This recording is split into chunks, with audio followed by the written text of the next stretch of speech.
capítulo 4 del Evangelio de Juan, versículo 1 en adelante, dice así: Cuando pues el Señor entendió que los fariseos habían oído decir, Jesús hace y bautiza más discípulos que Juan, aunque Jesús no bautizaba sino sus discípulos, salió de Judea y se fue otra vez a Galilea. Y le era necesario pasar por Samaria. Vino pues a una ciudad de Samaria llamada Sicar, junto a la heredad que Jacob dio a su hijo José.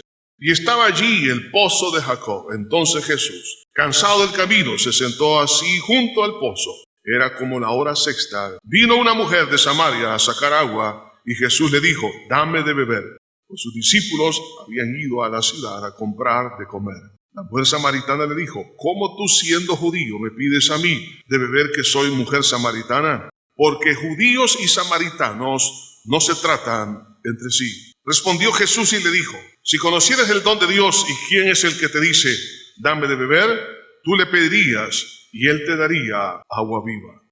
En una oportunidad el Señor Jesucristo se encontraba en la ciudad de Jericó y había un hombre que quería verle y se subió a un árbol sicómoro con un follaje bastante espeso. Pensaba que estaba totalmente cubierto, que nadie lo veía, pero Jesús se detuvo y le dijo, Zaqueo,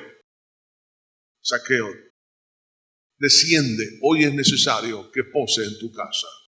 Algunas personas piensan que pasan desapercibidas sus vidas, sus necesidades, sus conflictos, sus problemas, sus deseos. Y vemos aquí cómo Jesús conoció el deseo de un hombre que estaba escondido. Ahora, de igual manera, Jesús sabía que en Samaria había una mujer muy necesitada. Usted quizás ha pensado que nadie se interesa en su vida, se siente solo, abandonado, cree que a nadie le interesa, pero quiero decirle que Jesús, lo mismo que hizo en aquel entonces, que le era necesario pasar por Samaria, ahora también a él es necesario pasar cerca de su corazón, para traerle fortaleza, consuelo y darle esperanza. Para Dios es importante las personas. Una persona es importantísima para Dios. Y vemos aquí al Señor Jesucristo dejando las cátedras que daba a las multitudes. Ahora se enfoca en una persona. Dios desea que nosotros también como iglesia aprendamos a valorizar a las personas individualmente hablando y que podamos mirar su necesidad y atenderles. Y esa es una de las tareas a las cuales Dios quiere que nosotros podamos entonces implementar en nuestra vida, como es el evangelismo, el ganar almas, llevar almas a los pies de Jesús. Es por eso que quiero hablar en esta hora bajo el tema, el valor de una alma para Jesús. Hay tres cosas que quisiera puntualizar en esta hora. En primer lugar, la sabia dirección para ganar almas. Dios desea que nosotros podamos imitar a Jesús en poder llevar el evangelio a otras personas. Por eso que en los primeros versículos que hemos leído, vemos cómo el Señor Jesucristo se conduce de una forma sabia y oportuna a través de las circunstancias que estaba pasando. Dice el versículo 1, cuando pues el Señor entendió que los fariseos habían oído decir, Jesús hace y bautiza más discípulos que Juan, aunque Jesús no bautizaba sino sus discípulos, salió de Judea y se fue otra vez a Galilea. Dios desea que nosotros podamos entender que somos llamados a predicar el evangelio a toda criatura.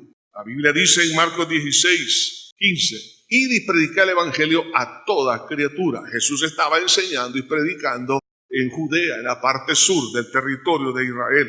Pero también somos llamados a identificar el momento y el lugar para poder servir. Cuando dice aquí la Biblia, Jesús entendió, la palabra entender significa percibir.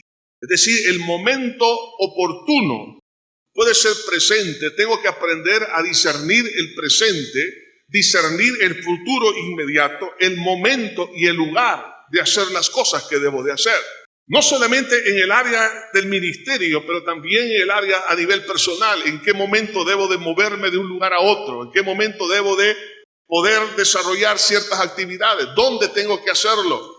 Pedir dirección de Dios en todo instante. Y Dios desea, en este caso, que nosotros podamos llevar la palabra. Jesús lo estaba haciendo, pero cuando Él entendió, en otras palabras, que era el momento, percibió que se que él se debía de mover de Judea a Galilea. En esos momentos nosotros tenemos que aprovecharlos porque son momentos para poder presentarles el evangelio a otras personas. Hay momentos que se nos presentan en la vida, por ejemplo en un avión, en un momento dado alguien se sienta a nuestro lado. ¿Será por casualidad o será porque Dios desea que nosotros le compartamos el evangelio? Alguien que nos encontramos en el camino, una necesidad, en un hospital, nos encontramos en alguna circunstancia, en un cementerio, nos encontramos en un supermercado, nos encontramos en cualquier otro lugar. Es el momento también de poder compartir la palabra de Dios. Tengo que aprender a movilizarme y saber que es el momento que Dios me ha concedido. En el caso del Señor Jesucristo, vemos que Él se movilizó de Judea a Samaria, que era su propósito, pero tenía que pasar por Samaria.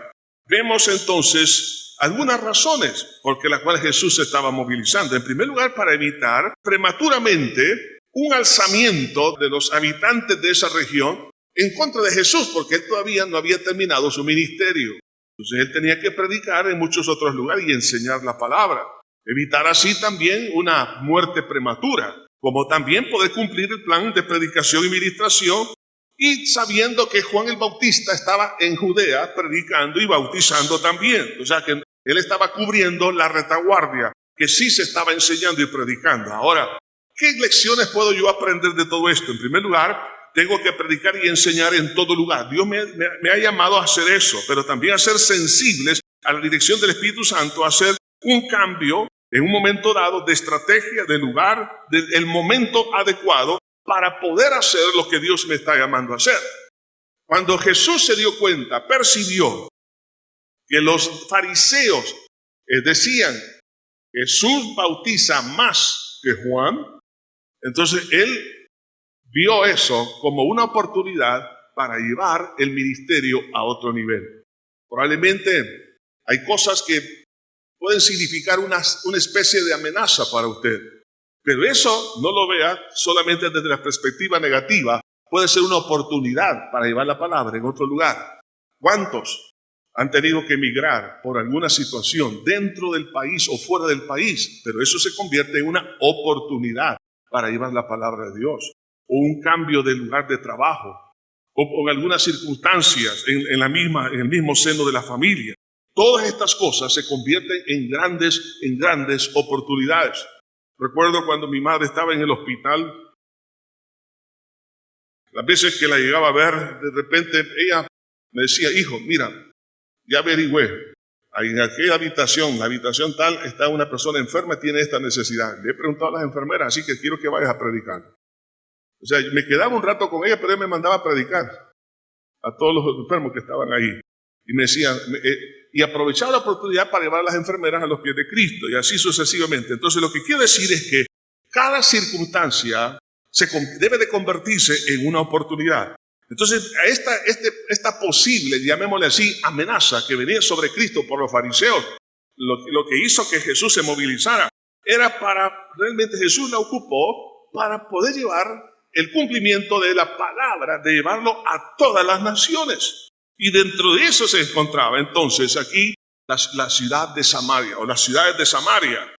Entonces vemos el apóstol Pablo, cada vez que los perseguían en una ciudad, ocupaba eso como una oportunidad para predicar en otro lugar.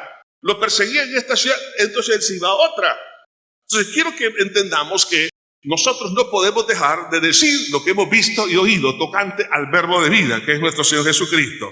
Entonces, la sabia dirección para ganar almas es aprovechar el momento oportuno, aprovechar las circunstancias para predicar la palabra de Dios. En segundo lugar, el ganar almas debemos de hacerlo entre los abandonados y marginados, lo cual es toda la raza humana.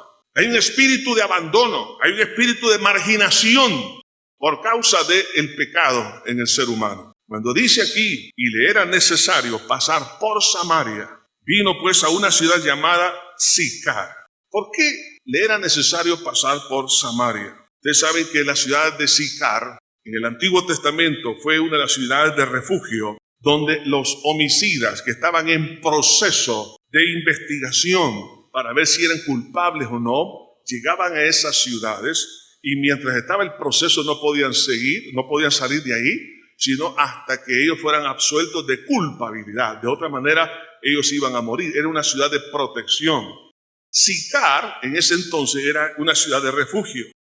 Entonces, hoy en día, como en el tiempo de Jesús, Sicar, como lo podemos también representar en nuestras sociedades actuales, hay tantos culpables de tantos delitos, de tantas cosas por causa del pecado, que necesitan un abogado, y qué mejor abogado que el Señor Jesucristo, que pueda perdonar y limpiarle de todo pecado y de toda maldad y de toda culpabilidad.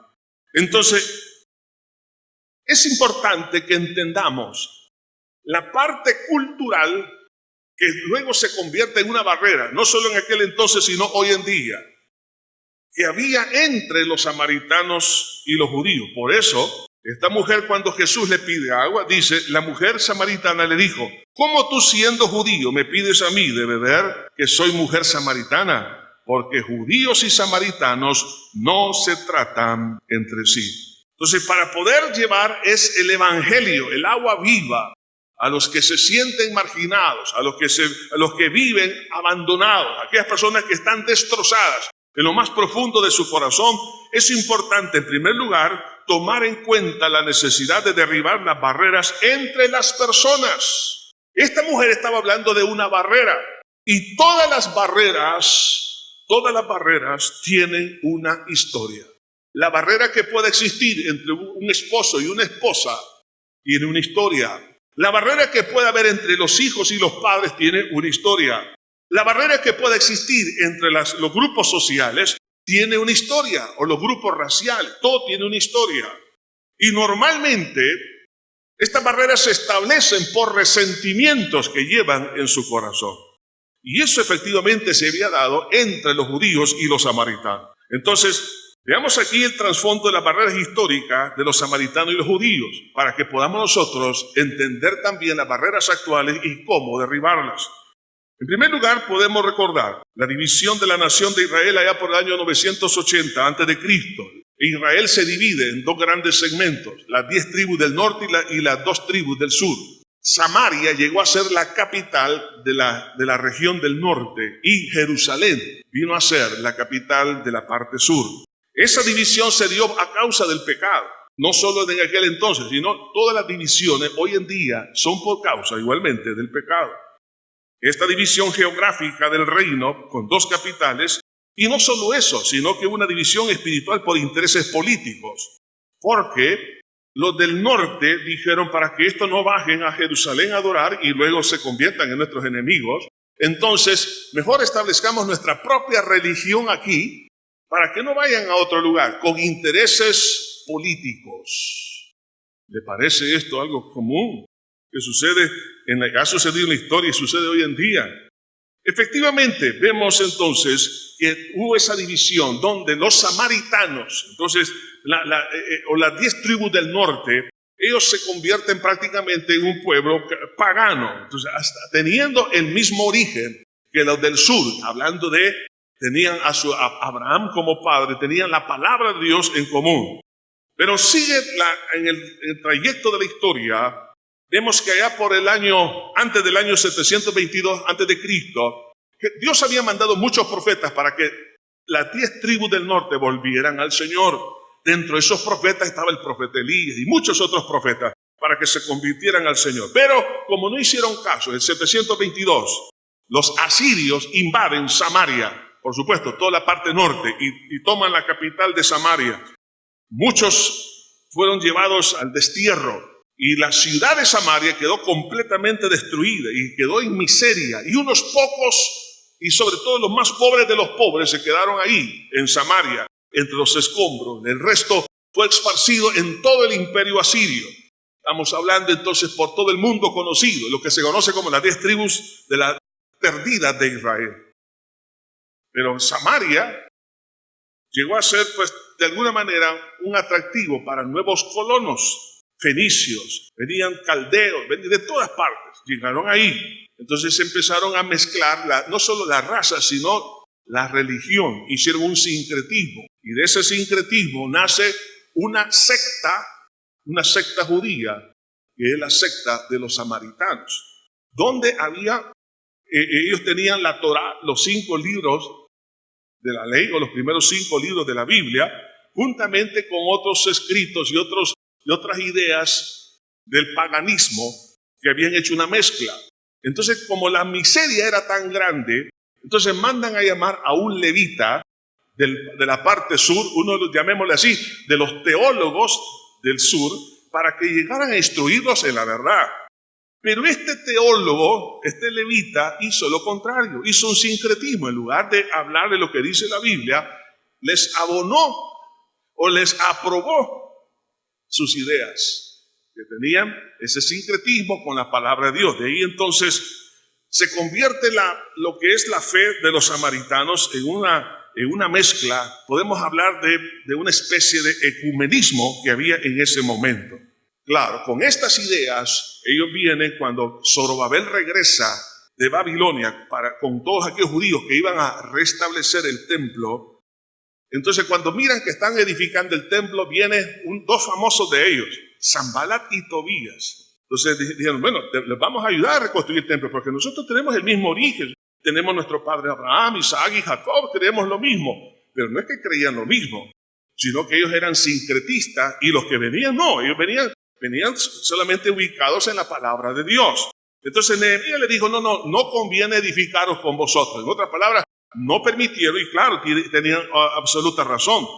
¿Sabes que cuando una persona no se le acepta sus ideas sincretistas, de ahí es donde se forman las sectas o las religiones? ¿Por qué? Porque no tienen cabida en la palabra de Dios.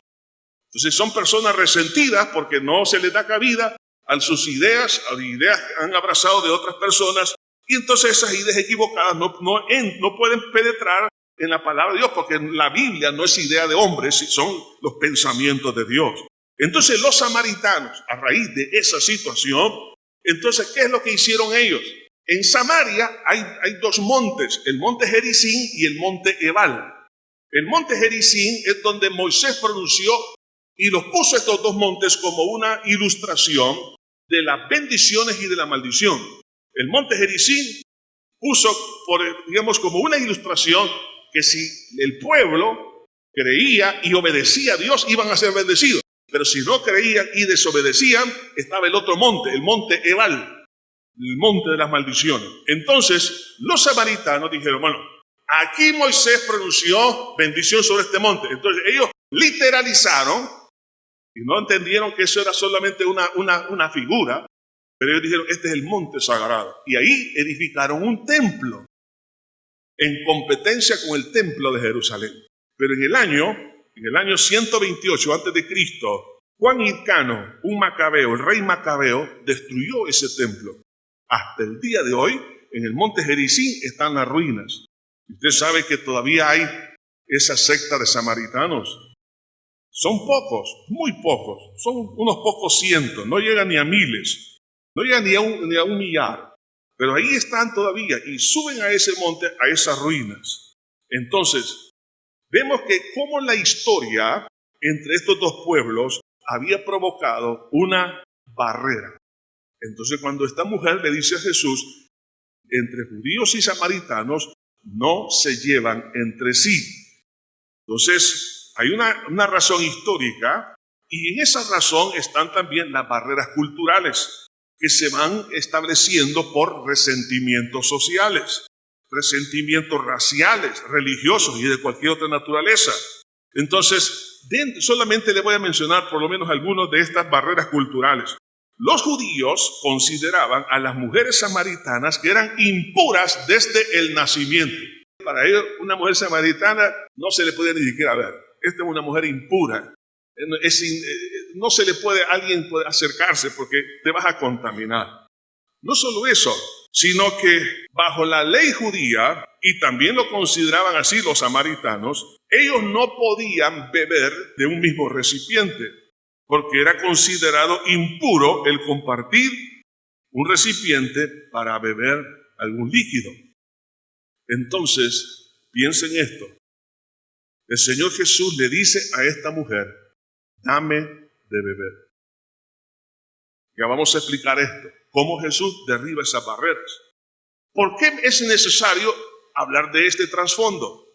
Porque en este día todavía existen barreras sociales, intelectuales, económicas, políticas, barreras étnicas, barreras raciales, de muchas naturalezas, donde nosotros, en lugar de penetrar esa barrera o derribarlas, y hay cierto temor al poder evangelizar. Ustedes ya se dieron cuenta cuál es mi propósito de este mensaje. Es que la iglesia aprenda a ganar almas para el Señor Jesucristo. Y el Señor Jesucristo es nuestro mejor ejemplo. Entonces, quiero que veamos aquí que por lo menos debemos tomar en cuenta 7 elementos que derriban las barreras para ganar almas. Porque eso es lo más importante al fin de todo. No es la parte física, la parte material, es lo espiritual. Jesús dijo, ¿qué granjeará el hombre si se gana todo el mundo y pierde su alma? ¿Qué es más importante? ¿Tener títulos y mucho conocimiento, tener muchas propiedades, tener mucha popularidad, mucha fama, el glamour, o tener vida eterna? En los cementerios siempre escuchamos palabras bonitas que dicen algunos amigos del difunto, la difunta o de un familiar. Pero la pregunta es, ¿dónde está esa persona? ¿Está en el cielo o en el infierno? ¿De qué sirve tantas palabras bonitas si la persona no está con Cristo? Pero si está con Cristo, está mucho mejor. Entonces, por eso necesitamos ver a las personas como Jesús las veía. Jesús se estaba movilizando desde la parte sur de lo que es Judea hasta Galilea. Estamos hablando, Jesús se había proyectado un viaje de 160 kilómetros aproximadamente, caminando. El que tenga oídos para oír, que oiga. Que hay que caminar. Entonces, en el camino, claro, quedaba entonces la región de Samaria. Esa digamos, lo que ellos podrían llamarle una subcultura. Entonces ahí estaban los samaritanos. Pero Jesús dice, le era necesario pasar por Samaria. Mire qué lindo, ¿no? Entonces, ¿por qué? Porque Jesús sabía que allí había una mujer necesitada. ¿Y sabe cuál es la necesidad de Dios? La necesidad de Dios es poder traer salvación, libertad, paz y gozo y vida eterna al corazón que está agobiado. Esa es la necesidad de Dios. Por eso Jesús tenía necesidad de pasar por Samaria. Pero para poder hacer esto, veamos entonces, lo primero que usted y yo tenemos que tomar en cuenta, como el ejemplo de Cristo que Él nos lo da, es en primer lugar la compasión por las almas perdidas. Es la prioridad número 1 de Dios. La salvación de una persona es importante para Dios. La pregunta ¿es para usted importante que un ser querido conozca a Jesús? Que no solamente que conozca la historia, pero que haya nacido de nuevo, haya una conversión, su corazón ha sido perdonado, limpiado con la sangre de Cristo. Conozco en algunos casos, y esto me da tristeza, que cuando me he dado cuenta que alguien pereció, alguien falleció, le he preguntado a un cristiano, ¿y conocía esta persona a Jesús? No, tú le hablaste. Pues no le hablé, oré por él. Qué triste es no llevar a los seres queridos a los pies de Jesús. La pregunta es ¿por qué se ha convertido nuestro corazón tan insensible? Porque no consideramos importante la salvación, consideramos más importante lo que es la salud, lo que es el trabajo, lo que es el dinero, lo que es el lugar de habitación, pero no el alma. El alma es lo más importante. ¿Por qué razón? Porque el alma, cuando el cuerpo, la persona cuando muere más bien, en ese momento el alma y el espíritu se separan y la persona sigue viviendo, aunque el cuerpo está aquí en la tierra, pero la persona sigue viviendo en uno de dos lugares, o en el cielo o en el infierno. Las decisiones se toman aquí en la tierra. Por eso es tan importante, por eso Jesús sabía de una mujer que estaba tan necesitada, sabía que si ella no aceptaba el perdón de pecados, se iba a condenar, porque Jesús, antes de salir de Judea, le dijo, el que cree en el Hijo tiene vida eterna, pero el que rehúsa creer en el Hijo no verá la vida, sino que la ira de Dios está sobre él. La ira de Dios está sobre el pecador, pero si el pecador acepta la amnistía de Dios en Cristo Jesús, eso es lo que Dios anda buscando. Es la necesidad número uno de Dios. La compasión de Cristo por una persona que está sentenciada, pero quiere liberarla de esa sentencia. ¿Y quién lo ha sentenciado? Su propio pecado. Entonces, la compasión, sentir que se conmueve mis entrañas, que me duele, que alguien que no conoce a Cristo está en peligro de muerte. Eso deberíamos de pedirle a Dios como iglesia. Señor, ayúdame a sentir dolor por aquellos que no te conocen, aquellos que necesitan ser salvos. Después de tener esa compasión que me moviliza, me lleva entonces al segundo elemento para poder llevar a una persona a los pies de Cristo y derribar toda barrera que exista, y es dialogar sobre el origen de la historia que nos une. Esta mujer, cuando dice es que judíos y samaritanos no se tratan entre sí, Jesús no empieza a tocar ese tema, porque no es importante hablar de lo que separa. En este caso, ¿qué es lo que separa muchas veces de la iglesia de Cristo con otros grupos? Son los dogmas, son las ideas humanas.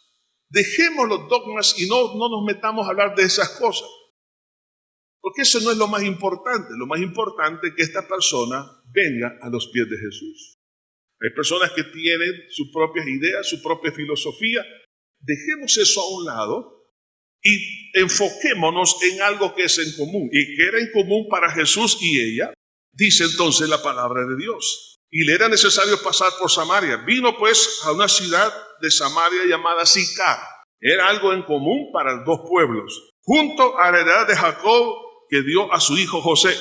Los samaritanos veían a Jacob como uno de sus patriarcas también, y también los judíos, y a José también. Y estaba allí el pozo de Jacob. Entonces Jesús, cansado del camino, se sentó así junto al pozo. Muy bien. Entonces vemos que aquí había algo en común. Por eso, amados hermanos, no estemos nosotros entrando en polémica con cosas que son irrelevantes en un diálogo para llevar a una persona a los pies de Cristo. Yo sé que usted ya se dio cuenta de cuál es el propósito de este mensaje. Quiero que todos ganemos almas, hermanos. Más bien, no yo, sino Dios, que todos nos movilicemos. Entonces, debo de dejar eso a un lado y enfocarme a lo que es bíblico, a lo que está escrito, que Dios ha revelado en su palabra. El tercer elemento es dar el primer paso de acercamiento. Entonces, dice, Jesús, cansado del camino, se sentó. Jesús dio el primer paso. ¿Cuál es el primer paso? Bueno, se movilizó desde Judea hasta Samaria. Llega casi a las 12 del mediodía, lo que significa, y eso también es medido y por algunos registros en la historia, que para poderse movilizar desde Judea hasta Samaria eran 6 horas caminando. Por eso Jesús estaba cansado. Estaba cansado, 6 horas de caminar, sediento y con hambre. Hizo un esfuerzo. Nosotros tenemos que hacer un esfuerzo también. Por una persona, ¿qué esfuerzo sería? Para algunos es un enorme esfuerzo tomar el teléfono y llamar a alguien. Eso no es nada de esfuerzo. Tenemos que ir a donde está esa persona necesitada.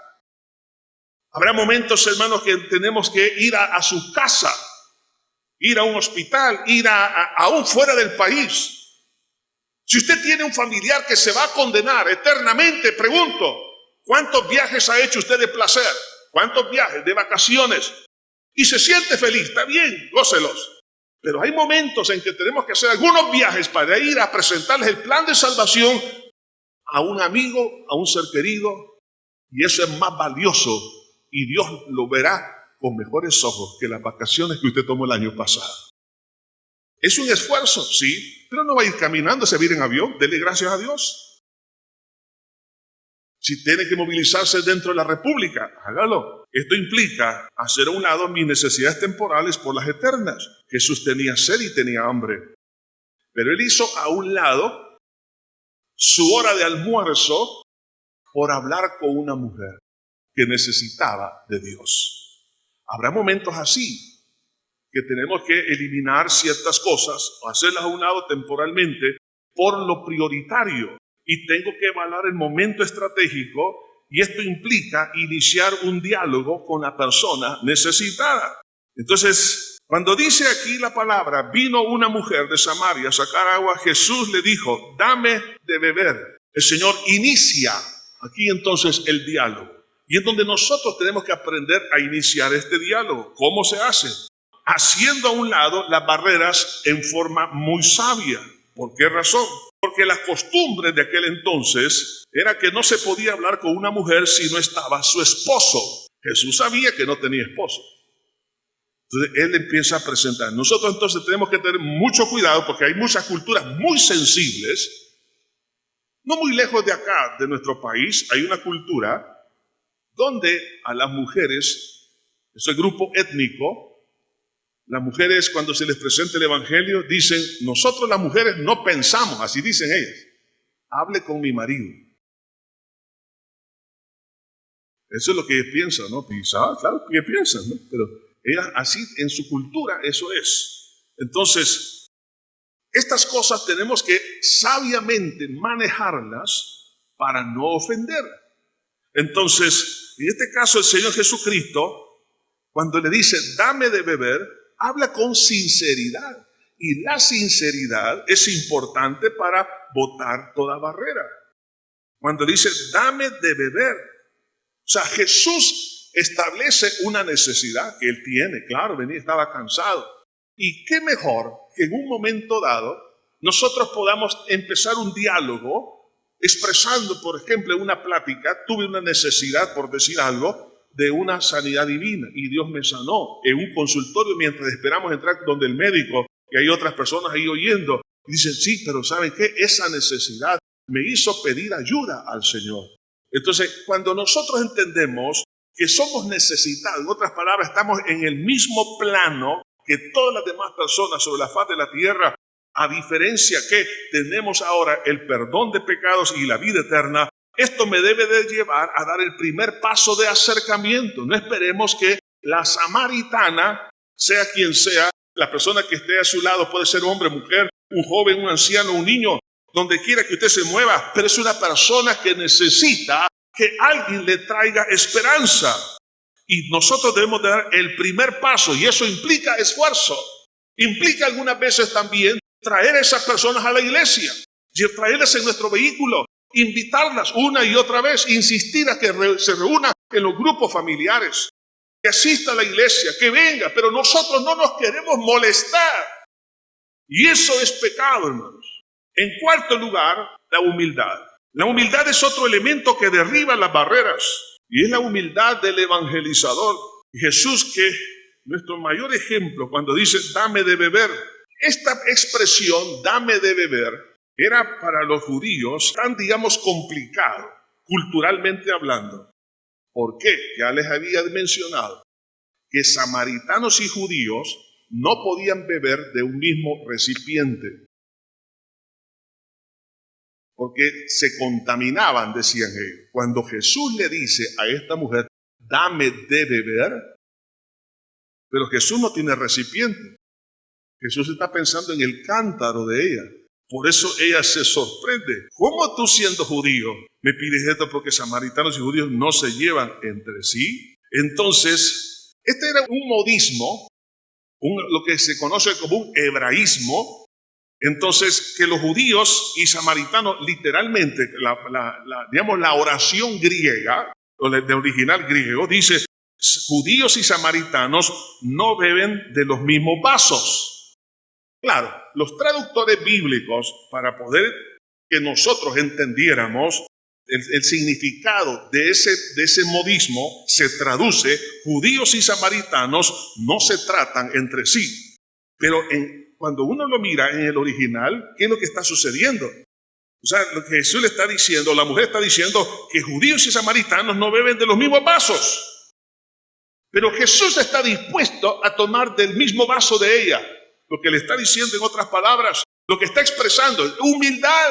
No se está poniendo sobre ella como diciendo, tú eres indigna de estar a la par mía. No, se está poniendo, realmente está dándole valor a esa persona. Cuando uno va a ganar un alma para Cristo, no lo veamos como alguien menor que usted. Hermano, tengo que verlo como Cristo lo ve, como una alma preciosa para él.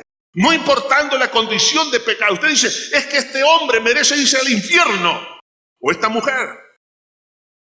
No, veámoslo como algo, un tesoro valioso. Pero cuando alguien se llena de orgullo y mira sobre los hombros y se considera superior a esa persona, usted está poniendo una barrera de soberbia, y por eso muchos se han perdido por causa de la falta de humildad del cristiano. Cuando uno va a evangelizar, ganar un alma, sea familiar o no familiar, debemos de ponernos al mismo nivel y amarlo como Cristo le ama. En quinto lugar, despertar el deseo de conocer quién es Jesús y su obra. Si conocieras el don de Dios y quién es el que te dice dame de beber, tú le pedirías y él te daría agua viva. Cuando una persona está evangelizando y ganando otro para Cristo, tiene que llevarlo a esta persona a conocer quién es el don o cuál es el don de Dios, que es la salvación, y quién es el Señor Jesucristo. Si tú conocieras, es importante el conocimiento tiene que ser transmitido. Si conocieras el don de Dios y quién es el que te dice dame de beber, tú le pedirías y él te daría agua viva. Recuerde, esta mujer tenía una religión, la religión de los samaritanos. Pero Jesús le está hablando, si conocieras el don de Dios y quién te dice. Hermanos, Jesús no es una religión. Jesús es el Dios hecho carne. El verbo de Dios, el Cristo, el Hijo del Dios viviente. Tengo que llevar a esa persona a conocer quién es Jesús y qué es lo que Él te puede dar para tu vida, tu necesidad. Si conociéramos, si nos enfocáramos en la persona de Cristo y no en las barreras, y poder despertar la curiosidad espiritual al comparar las necesidades materiales, el agua que tú has venido, mujer, a traer aquí. Si tú la tomas, volverás a tener sed, pero el agua que yo te daré será en ti una fuente que salta para vida eterna. Haciendo una comparación y dar a conocer el deseo de Dios para cada individuo, de satisfacer las necesidades y enseñar quién es Jesús, el don de Dios y su obra de salvación. Si alguien llega a conocer quién es Jesús y qué fue su obra en la cruz y por qué lo hizo, se dará cuenta del impacto poderoso que va a tener en su vida. Me encontré años atrás en el sur de Francia. Para mí, después de haber estado en España predicando en varias oportunidades, un lugar bastante también complicado, pero no difícil, ¿no? Yo dije, Francia va a ser peor todavía, siendo la cuna del humanismo, de la nueva era, y la vida que llevan va a ser más complicado. Lo curioso que fue lo contrario. Hermanos, no les miento, eran cientos de jóvenes que venían al altar, llorando, clamando al Señor, pidiendo perdón por sus pecados. Me recuerdo no recuerdo si fue un joven o una señorita que me dijo, fue una señorita, ya recuerdo, me dijo, yo esto nunca lo había oído. Yo dije, ¿qué? ¿Y qué es lo que han oído? Lo único que hice fue predicar la palabra de Dios. Es que algunas veces no se predica la palabra, se predican dogmas, se predican ideas religiosas, pero no se predica al Cristo vivo, hermano. Al Cristo crucificado y resucitado y que viene por segunda vez. Eso es lo que usted y yo tenemos que hablar. Porque el Cristo, hermanos, que muere en la cruz del Calvario y resucita y que vive en nosotros y viene por segunda vez. Ese es el Cristo que cambia, transforma. Entonces, cuando uno habla de Cristo, entonces, ¿qué es lo que pasa? Se despierta un deseo vehemente en lo más profundo de su corazón. Y por eso, esta mujer en el versículo 15 dice, la mujer le dijo, Señor, dame esa agua. O sea, ella dijo, sí, yo quiero eso. La gente necesita que se le dé esperanza. Y la esperanza está únicamente en la persona de Jesús. Entonces, pero para poder abrazar esa esperanza, esa victoria, esa salvación, es necesario el siguiente paso, es confrontar a la persona con el pecado sin condenarle.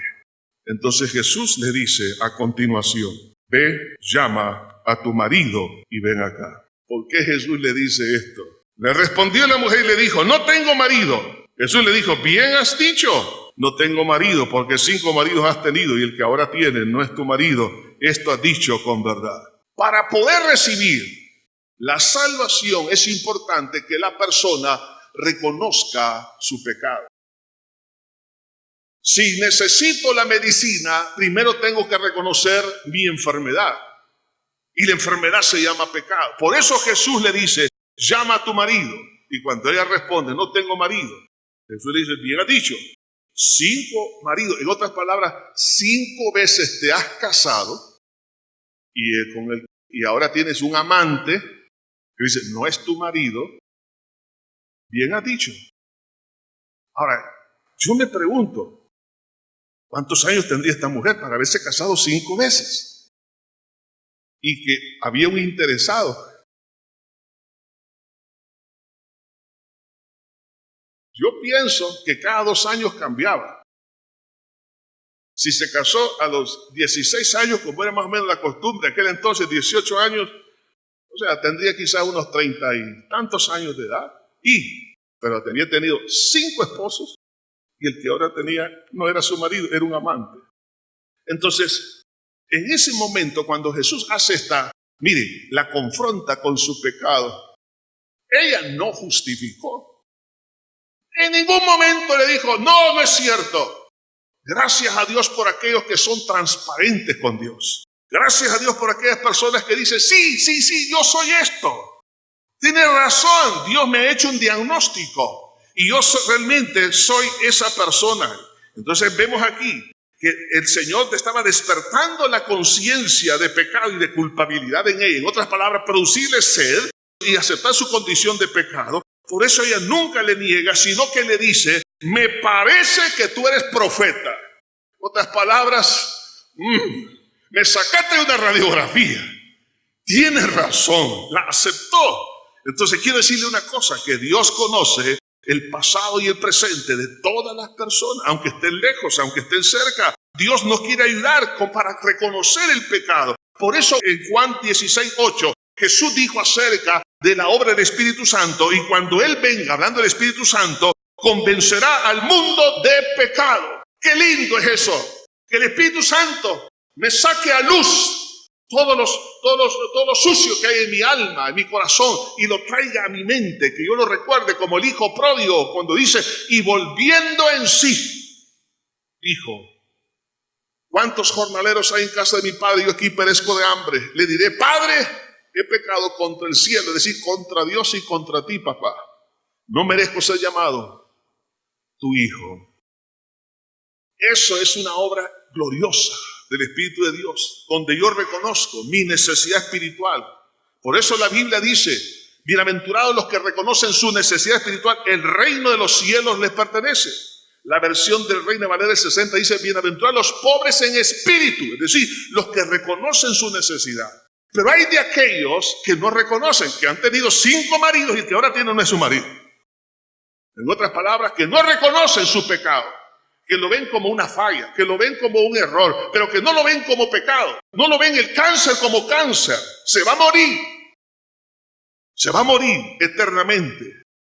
Pero aquellos que son humildes de corazón y reconocen el diagnóstico de Jesús, es para que puedan aceptar la medicina de Jesús, que es su sacrificio en la cruz del Calvario para el perdón de sus pecados.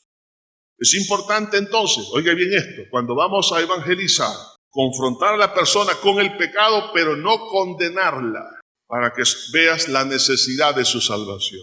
En séptimo lugar, orientar a la persona a tener una verdadera comunión con Dios.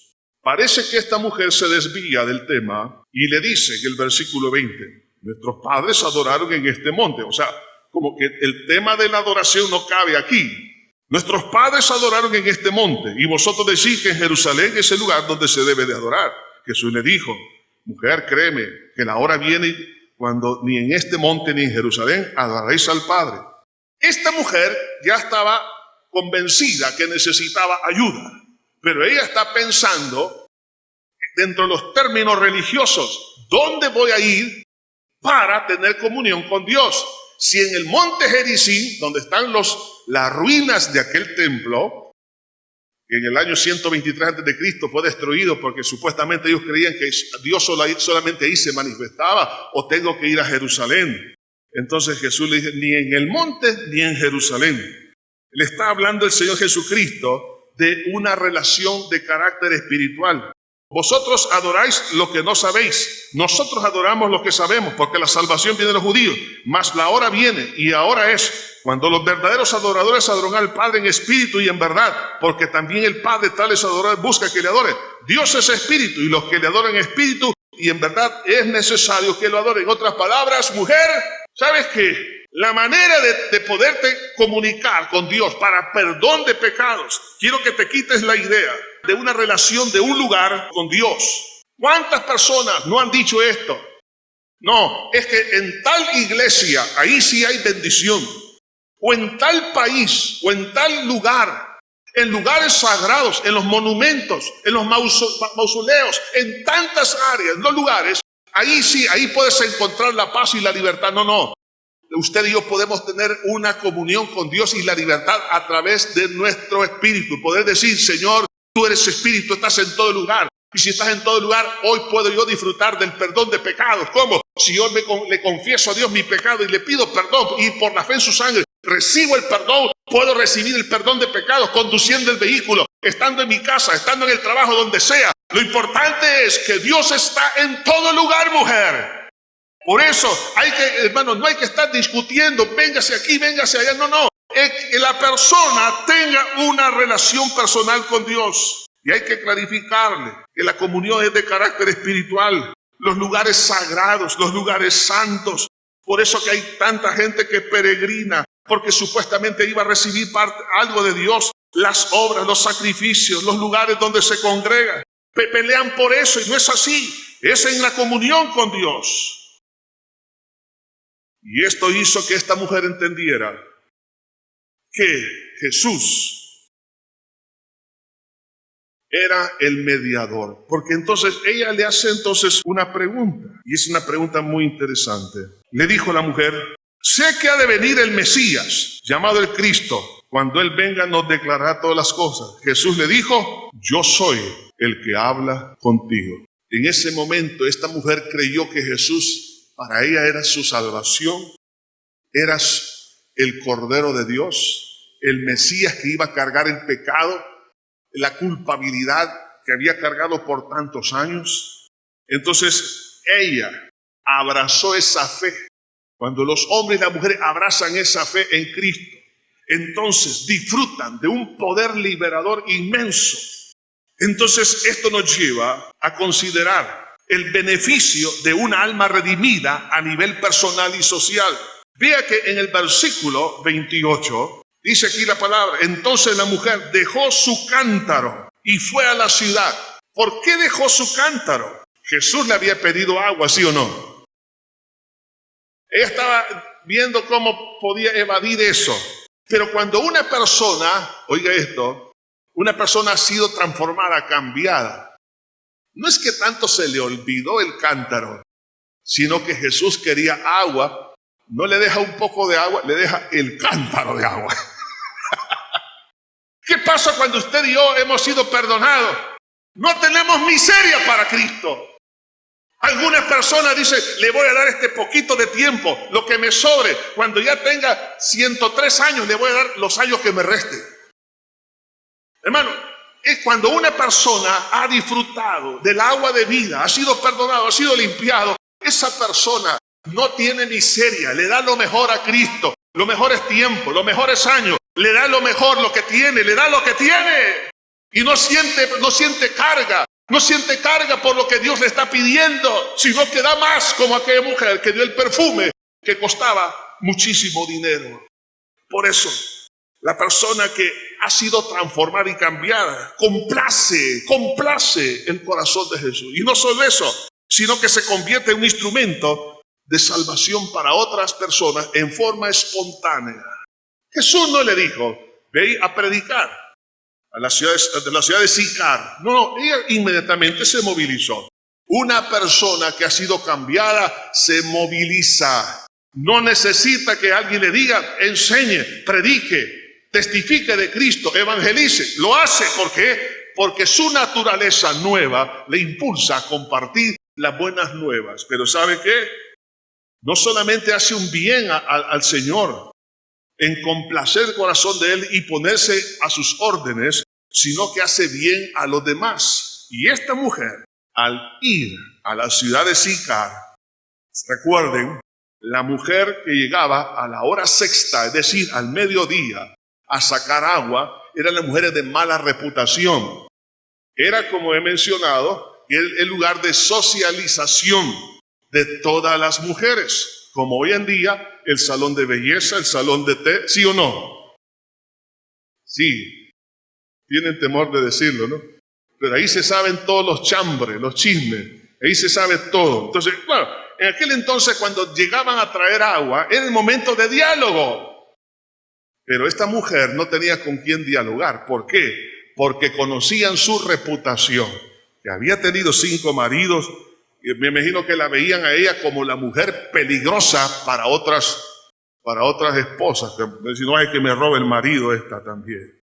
Entonces, la veían como una amenaza, la veían como una persona indecente. Pero ¿qué pasa con esta mujer? Cuando Dios la cambió y la transformó, en ese momento, oiga, pensó en las personas que la estaban marginando y se fue a la ciudad a decirle, venga, quiero que vean a alguien que me ha dicho todo cuanto yo he hecho. Venció la vergüenza, valoriza la necesidad espiritual de otro y desea que los demás experimenten el perdón de pecados. Y es cristocéntrica en su exposición. ¿No será este el Cristo? Y ese mensaje cristocéntrico hizo que la multitud saliera donde estaba el Señor Jesucristo. A más o menos a 10 minutos estaba el pozo de la ciudad de Sicar. Entonces ahí estaba la multitud. ¿Quién la recogió? Esa mujer. ¿Quién va a recoger la cosecha hoy en día? Pregunto. ¿Quién va a anunciar el evangelio a su familia? Usted. ¿Quién va a anunciar el evangelio a las personas que están a su alrededor? Usted. Somos cada uno de nosotros que tenemos que hacer esta tarea. A los hermanos, Cristo viene pronto y el Señor no quiere que nadie se pierda, sino que todos procedan al arrepentimiento.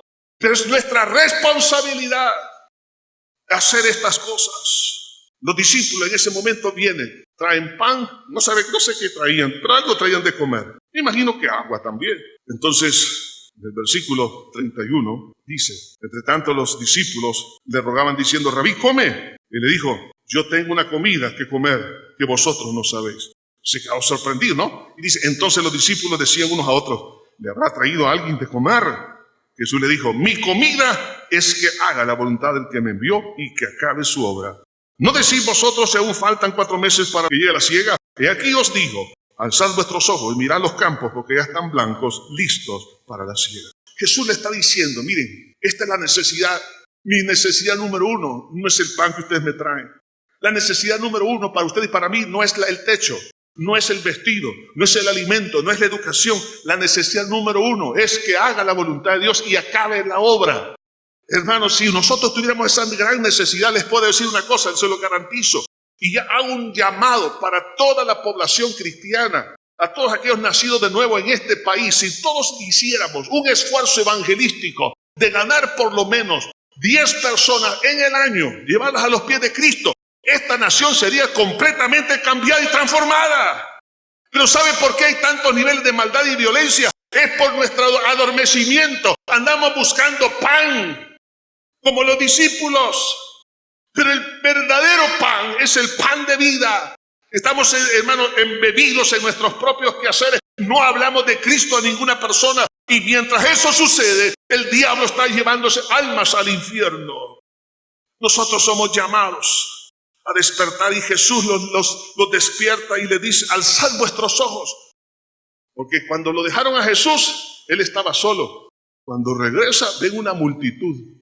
Estaba la mujer, pero una multitud había venido. ¿Habrá alguien, le habrá traído algo de comer de esta multitud?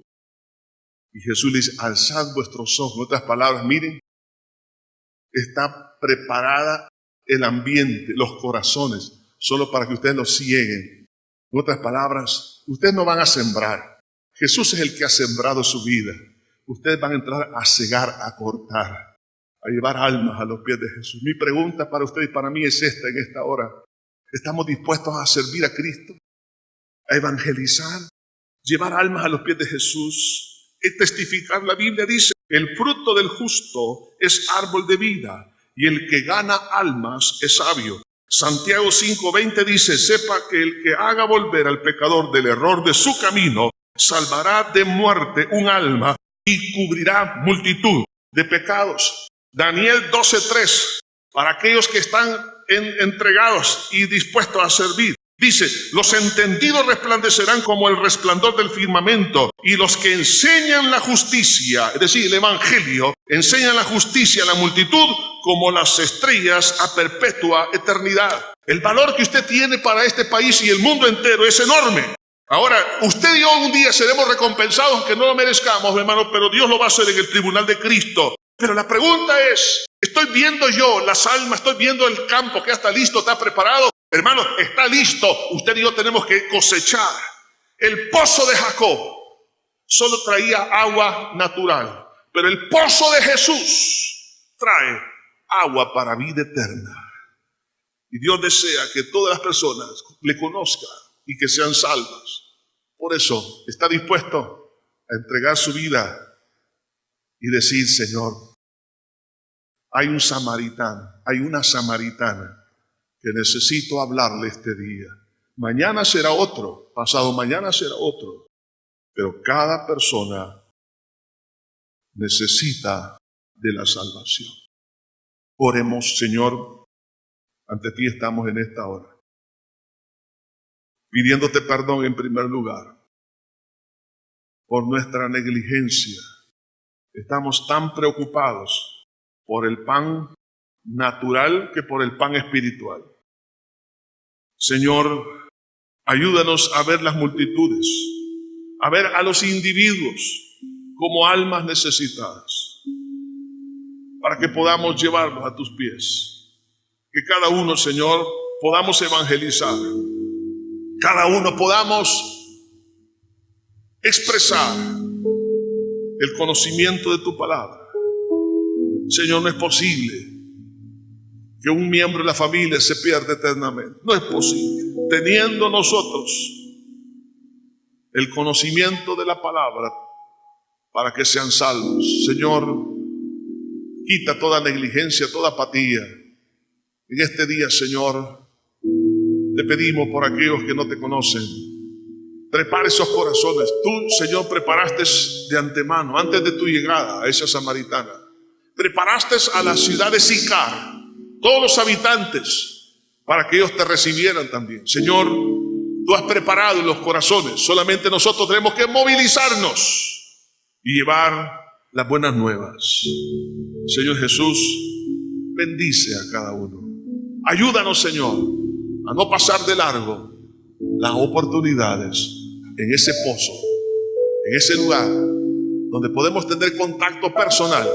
Es un lugar de evangelismo, es un lugar para ganar almas, para ti, Señor.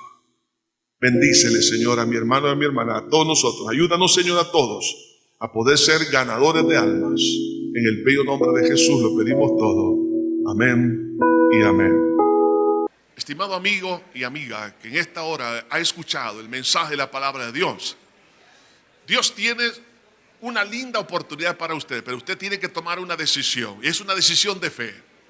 Y esa decisión tiene dos grandes partes. Uno, que le pida perdón a Dios por haberle ofendido a Él con sus pecados. Y en segundo lugar, creer que Él derramó su sangre para perdonarle todos sus pecados. Si usted quiere en esta hora abrir su corazón a Dios y decirle, Señor, sálvame, le voy a dirigir en una oración que contiene estos dos elementos que le he mencionado. Por favor, ahí donde está, haga esta oración conmigo. Diga, Padre eterno que estás en los cielos, me arrepiento de todo corazón por haber pecado contra ti. Reconozco que soy una persona pecadora. Me duele, Señor, el haberte ofendido con todos mis pecados. Límpiame con tu sangre que derramaste en la cruz. Creo que resucitaste para mi justificación delante de tus ojos. Por ello, Señor, te abro mi corazón y te recibo como mi único y suficiente Salvador. En Cristo Jesús. Amén y amén. Le felicito a todas aquellas personas que en esta hora han tomado a bien darle su vida a Jesús. Ahora, ¿qué tiene que hacer? Lea la Biblia. La Biblia es como un poema de amor de Dios para usted. Es su alimento, es su pan diario. Además de eso, ore. Orar es platicar con Dios en nombre del Señor Jesucristo. Congréguese en la iglesia para que usted sea edificado y fortalecido. Y también recuerde que si vuelve a caer en algún pecado, pídale perdón a Dios y no se quede postrado a la mitad del camino. Sacúdase el polvo a través del arrepentimiento pidiéndole perdón a Dios y levántese y siga caminando porque Jesús le espera al final del camino. Que Dios le bendiga.